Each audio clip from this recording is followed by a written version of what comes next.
उद्योग सुद्धा नाही आहेत, तरुणांच्या हाताला काम तरुण प्रत्येक गावामध्ये 150 ते 200 तरुण बेरोजगार हिंडत आहे। यांच्याकडे संकल्पनाच नाही आहे ना, यांच्याकडे ध्येय धोरणच नाही आहे। देशाच्या त्या ध्येय धोरण ठरणाऱ्या त्या लोकशाहीच्या लोकसभेमध्ये हे असे लोक बसवले जे मागच्या बाकावर बसतात आणि स्वतःच्या परिवाराचा विचार करतात। यांना जनतेशी काहीही घ्यायचं नाही।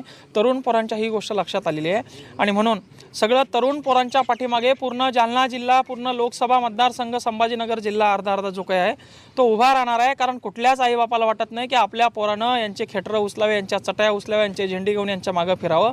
प्रत्येक आईबापाला वाटतं आपल्या पोरानं मोठं व्हावं, उद्योगधंदे करावं, धंद्याला लागावं, नोकरीला लागावं आणि म्हणून प्रत्येक तरुण पोराच्या पाठीमागे त्याचे आईवडील या ठिकाणी यावेळेस उभं राहणार आहे आणि एक गरीब शेतकऱ्याचं पोरग या ठिकाणी लोकसभेत तुम्ही सिंचनाचं सांगताय दादा, आम्हाला 15-15 दिवस प्यायला इथं पाणी नाही।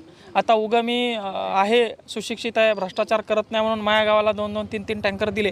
काही काही गावाला हे टँकरसुद्धा या ठिकाणी पुरत नाही।